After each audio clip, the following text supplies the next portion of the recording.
Swayam Prabha. Digital India. Educated India.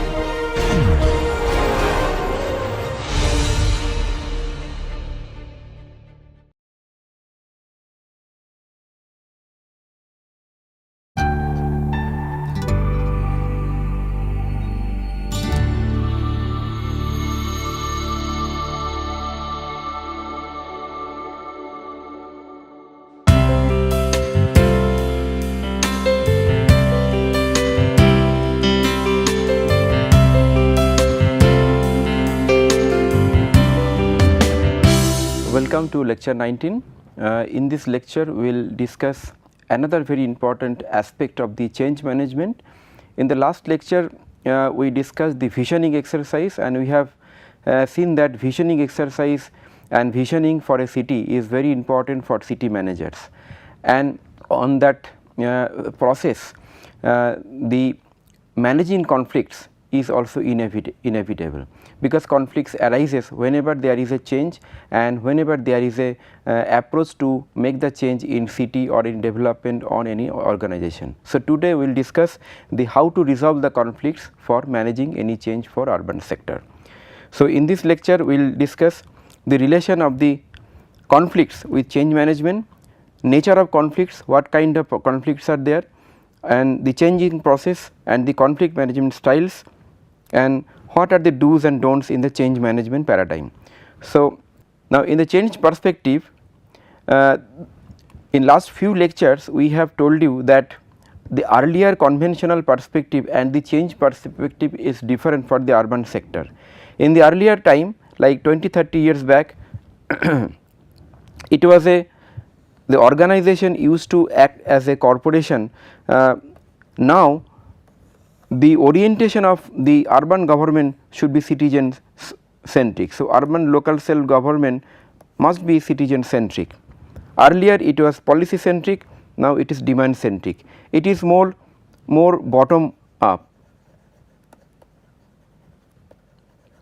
Earlier the policy was basically a top down approach, now it is a bottom up. Earlier it was a employee centric or the staff centric, now again it is a people centric, that whatever we do it is for the people.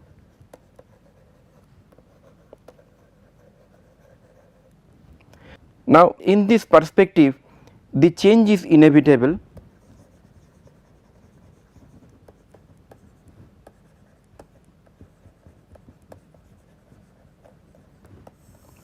You have seen that the organizations or community or individual which has not changed themselves, they could not survive. In the urban local government also the change is even inevitable. So, whenever there is a change there is a conflicts.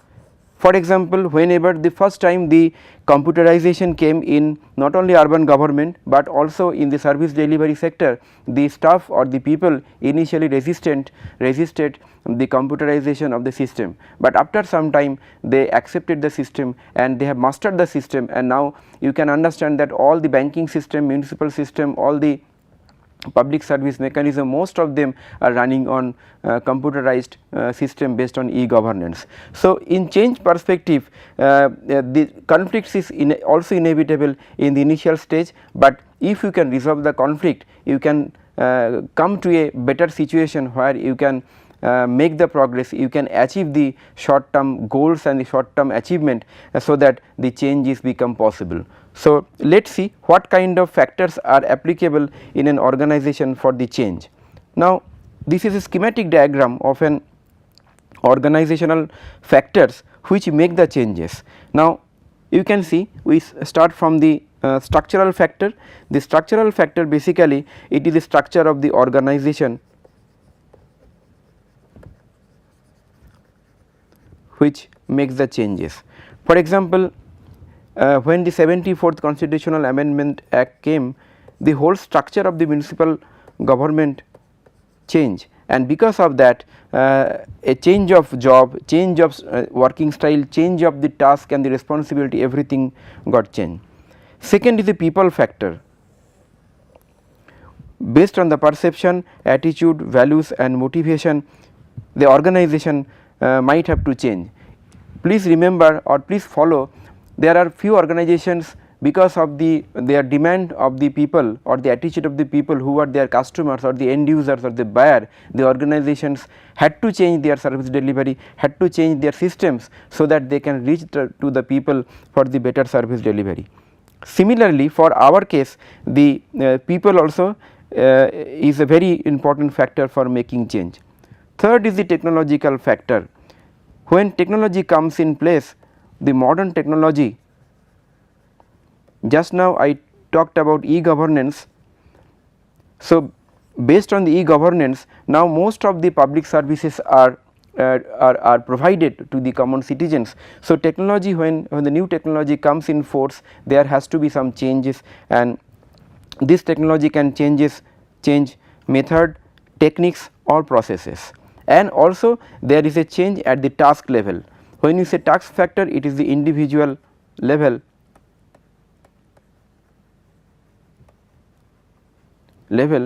So, we need variety, authority, significance, feedback. So, at the individual level, when the task is concerned, there could be also change. So, for that you might have to give the training or orientation or sensitization for any organization. So, in short, if there is any structural change in the system, in the administrative system, in the organizational system, there could be change. If there is any changes in the people or the customer or the end users attitude or expectation, there could be change. Similarly, in the technological factor, technology can change the method, system, process, everything. And if there is a change at the task level, because of some reason the particular task which was there earlier and now it need to be changed for a different process or with different method, that particular person need to be trained, need to be changed accordingly. So, these are the factors which make the change in any organization like municipal government. Now, if this change comes in the municipal government, there are conflicts. Now, please see that how conflict arises. So, conflict arises when there are two different points of view that we know generally, but those could be like perceptions of goal, situations, roles, objectives. I give you an example. If I write that we want to be a green and clean city. Now, the meaning of green and clean city for me and for any common people or for any other person could be different. So, what exactly is the meaning that should be written? Now, this type of perception of any goal or target or final destination also sometimes make conflicts. Situations, for any demanding situation there could be conflict. If any municipality, for example, wants to rehabilitate some people, some slum areas, some existing settlement, there could be conflicts. So, situations also make some conflicting situation, resistance, unrest, etc. There could be conflicting roles. There we have found that in municipalities sometimes some particular job is not done and people are demanding to get that job done, but municipality is unclear that who is going to do that particular job. Person A is telling that it is not my job, person B is telling it is not my job, person C is telling it is not my job, or vice versa. Some groups or some people are telling that yes, this is my job. So, both kind of conflicts could be there when there is a lack of clarity in the role expectation. And objectives, the precise objectives are written just to make the actions clear. If it is not clear and different people, different groups, different sections have different objectives, that could make a significant conflict in an organization. So, when you make your vision and objectives, it should be clear, it should be communicated to all the sections, all the groups, all the people. So, that is the reason. Now, let us see that how people change. It is very important and exciting to see that how people change. Now, basically people change through a curve change curve where there are basically 4 stages. This stage 1, please see this diagram, this is stage 1, stage 2, stage 3 and stage 4 or the final stage, and you can see that my left hand side is the past and the right hand side is the future. So, 2 stages are there in the past and 2 stages are there in the future. The first stage what is written here as a denial. So, denial is basically saying no to that particular job or to particular work or particular change. So, denial is associated with fear. So, what kind of fears are there, I will talk later, and then after some time it becomes a type of anger, because people do not want to change, do not want to do that particular thing, and because there is a pressure, there is a mandate to do the change or do that particular function, they become there are resistance and there are differences. So, next stage is the resistance. They try to resist, they try to make unrest, they try to protest, they make bandh, they make strikes, everything. But after some times when this situation of resistance does not work, so there is a situation of sadness or resentment within the people or the staffs, then in course of time there is an acceptance and then they go towards exploration. Some of them they try to try new things, or some of them they tend to try new things, they try to explore new things, and because of this exploration, once they explore and become achievable on those small projects or small tasks, they become relieved from their fear, from their angry or unrest or the resistance, and they create larger interest, they encourage other people and they develop liking. So, stage 3 is the exploration, which it is a time taking process, because exploration starts from individual, groups and then the whole community or the organization. Then when the significant amount of the people they can do that particular function, there is a joint commitment in the organization and a larger achievement is there and a organizational enjoyment is also there. So, in stage 3 it is the shorter achievement is there, and stage 1 and 2 these are the initial stages. So, please do not forget these 4 stages: denial, resistance, exploration and commitment. Now, what is our role in this 4th stage? Now, the resistance comes from the fear of insecurity, the fear of new skills and relationship, the lack of clarity about the change and new job performance. When the first time computerization came, that time people became fear that whether the computerization will take their job away, whether they will be able to perform in the new situation or not, those kind of fear was there. So, the appropriate leaders can see only the value in the resistance, because people want to resist because they want to reflect their learning, they want to challenge the new change, and after some time they can explore, they want to explore. That is why people or the managers and the leaders, they see the value in the resistance. Now, what is your role as a leader? At the denial stage, your role is to mitigate the fear, confirmed about the change, listen and discuss. Since at this stage a significant amount of anger and fear is there, the role of a city manager will be to confirm that yes, this change is inevitable, be calm and quiet and try to mitigate the fear and strengthen the confirmation and listen to them very carefully, passionately, responsively, and discuss with them that what could be the way out to come out from the fear, and assure them that their security or the other interest will be fulfilled, that will be assured. Then only they will come to the further stages. At the resistance stage, your job will be resistant, listen to others, respect to their feelings, give feedback and support. So, your role to listen responsively, passionately is continuing in the resistance stage as well, and you respect to their feelings and their need and demand, and also give feedback and support. That is what is required at the resistance stage. After that, when people try to explore new thing and want to do on their job situation, then your role will be explore present status, give responsibilities, that is delegate, clarify the objective and the job, performance feedback. So, these are the small tasks you provide and delegate to the people, so that they can do and achieve their the small task and become fulfilled.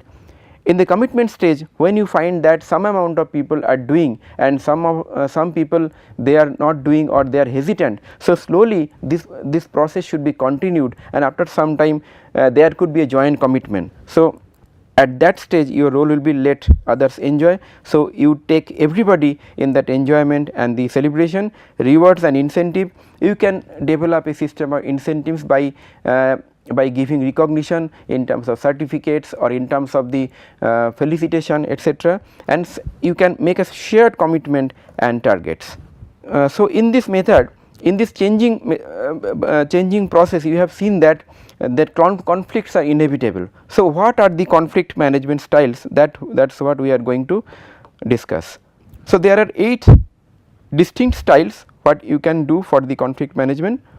The first is the resignation, is basically why that you are just not doing anything. You are saying that okay, I mean you are okay, and you are not going into the fighting mode to the conflicting party.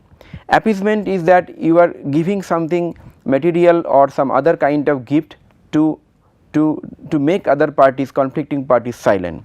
Confrontation is that you are going into confrontation with your maximum strength and making the other party understandable that yes, in the conflict situation you have the strength to win. Compromise is that you come to the discussion table and you compromise in some of the elements and give some of the element. Withdrawal, that you withdraw from the process and you do not participate in the process. Diffusion is that you try to diffuse and dilute the situation so that the things become little delayed, so that after some time you can take up the job. Arbitration, you can go to a legal method and the arbitration method so that you can take legal action.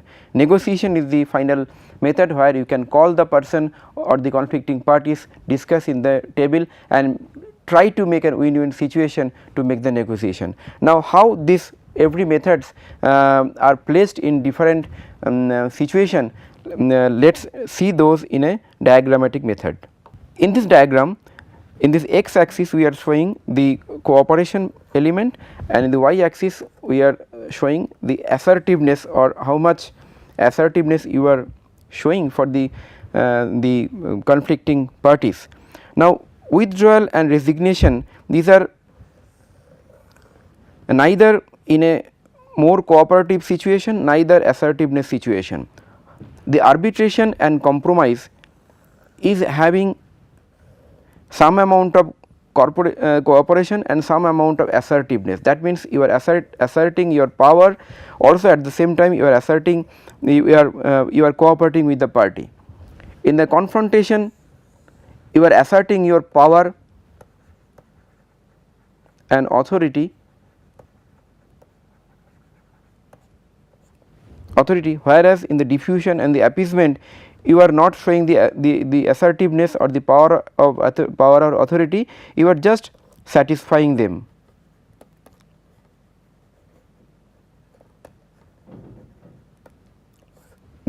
With sometimes gift, sometime in cash or in kind, or what kind of satisfaction in your situation. So these are not a assertiveness situation, and negotiation is the ultimate objective or ultimate situation where the amount of the cooperation, amount of the assertiveness, both are equal and both the parties they get a win-win situation and the satisfaction. So this situations are there in your organization as well. So please try to follow, try to identify the methods what I have discussed here, that and how it is related to your situation, then it will be very clear to understand. Now at the end I come to some of the some of the prescriptions about the do's and don'ts in change management and the conflict management, because most of you are working in the urban sector and going to work in the urban sector. So these are the final prescription. Let me discuss one by one. So in the change management paradigm, do act, do not wait to act, because if you wait to act, some other person will act and they will take the advantage of the change paradigm. Do align yourself with the citizens and the change, and do not malign your citizens.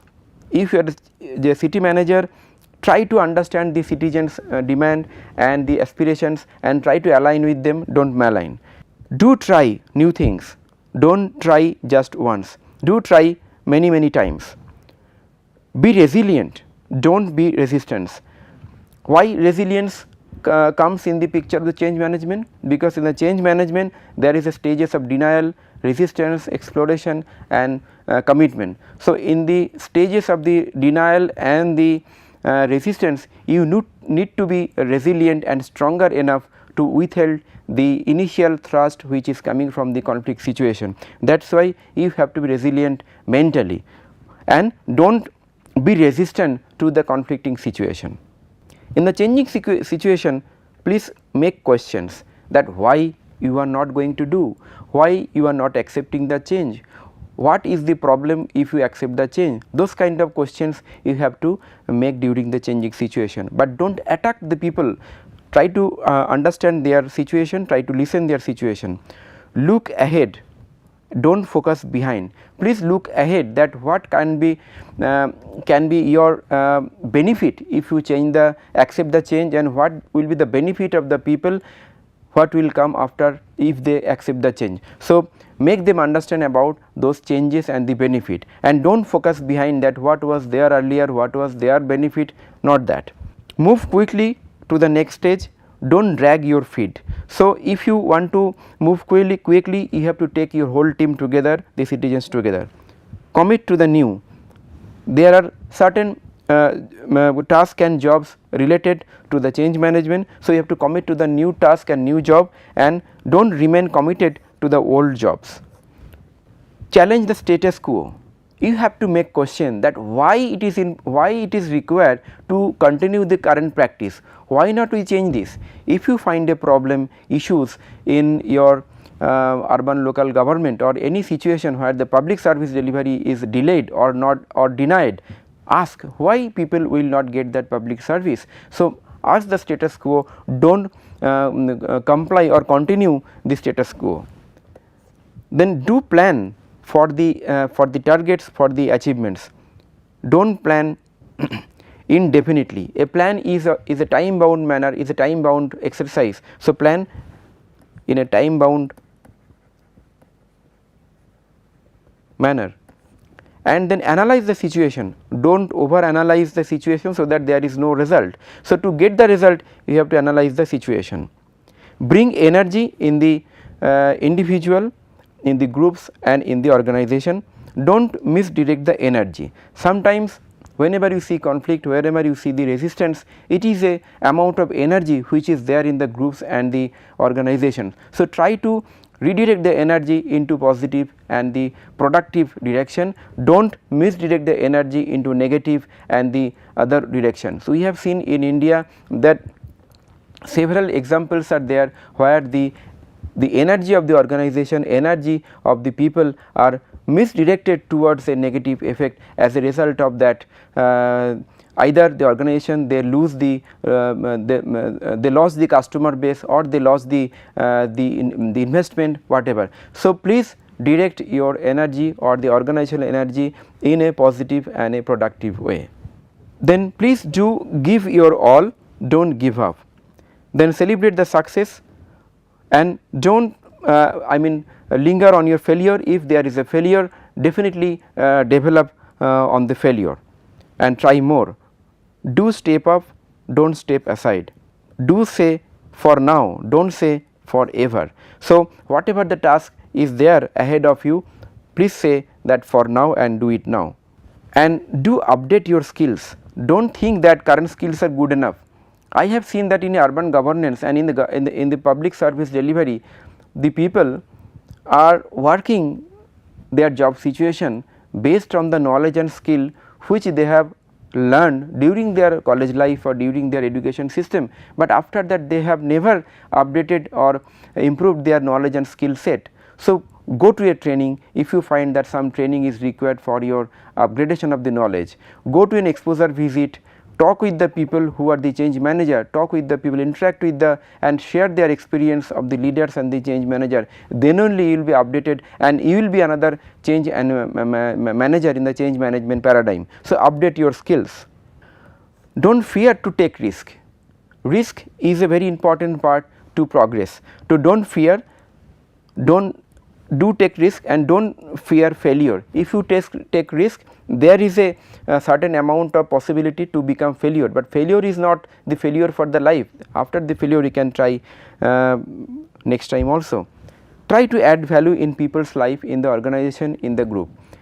A city manager can make a different lifestyle, different style of the work in the organization. So, you can add value how you work or how your team works, how your organization delivers the subject. Do not value the past, always do not be staying in the past, that how my organization was there in the 20 years back, it was nice, and whatever now and future whatever we are doing, it is bad. This kind of thinking or the perceptions are always taking organization in the backward direction.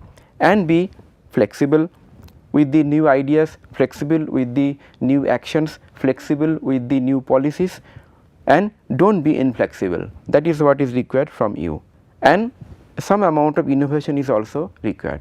Now, innovation is something which is the some idea which enables you to make some work in different way. Maybe in the current way or the current paradigm or with the current methodologies you are not able to do that work properly, or there are some difficulty. If you innovate, if you can come out with some ideas which can solve the problem, which can do the same job differently, that is what is required for the innovation. Now, innovation is a practice. Innovation may not be a kind of a quality which people acquire during the birth. So, do learn from the innovation what other people have tried from other case studies and examples. In the short lecture, it is not possible to show the innovations and all the good practices. It is your duty to see some of the best practices and case studies and then innovate. Do not instigate if others want to innovate. So, instigation for the innovation is not required. We have seen instances that people want to innovate and other people want to stop their innovation by instigating, by stopping their innovation. So, do not do that. Contribute in the innovation, contribute in the whole journey towards the change, do not contribute to the resistance. So, try to think that whether you are the part of the solution or the part of the problem. So, always be in the part of the solution, try to contribute in the progress of the organization. So, at the last, this is the one slogan I would like to share. So, managing, please read this very carefully. Managing change is not enough.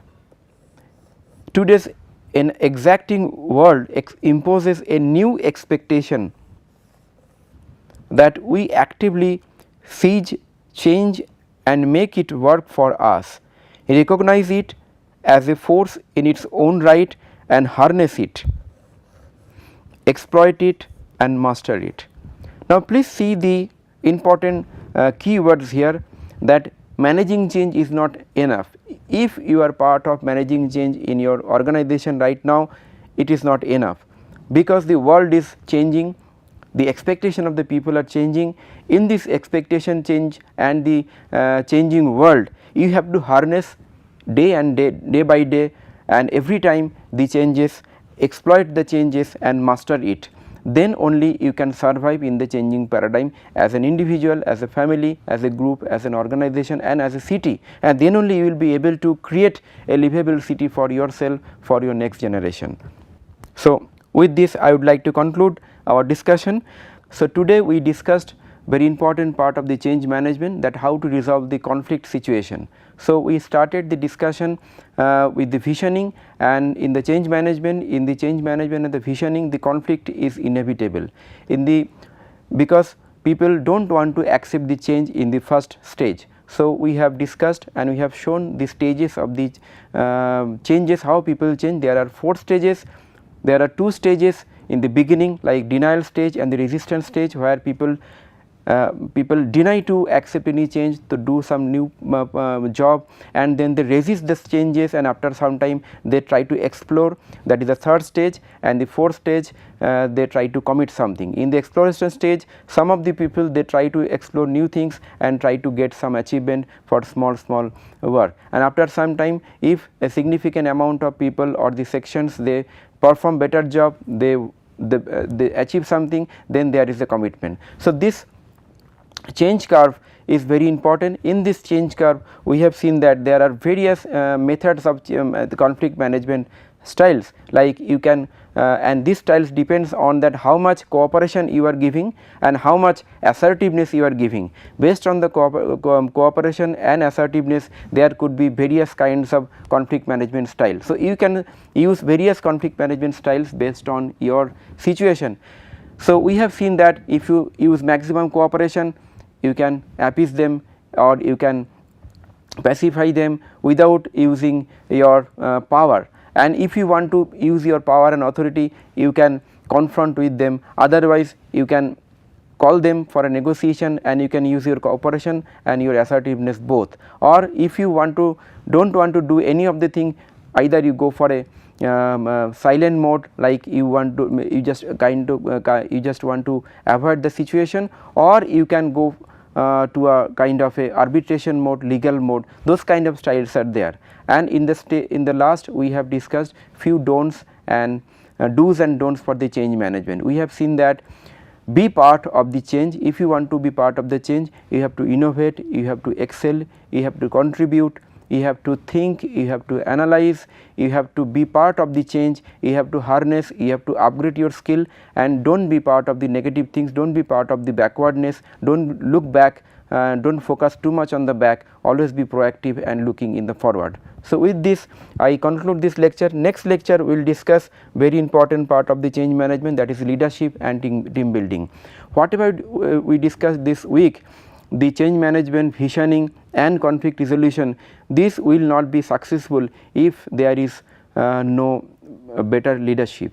So, what are the parameters and indicators of the leadership, and how a good leader can make a team building, and the team building can achieve their target of the organization, that is what we are going to discuss in the next lecture.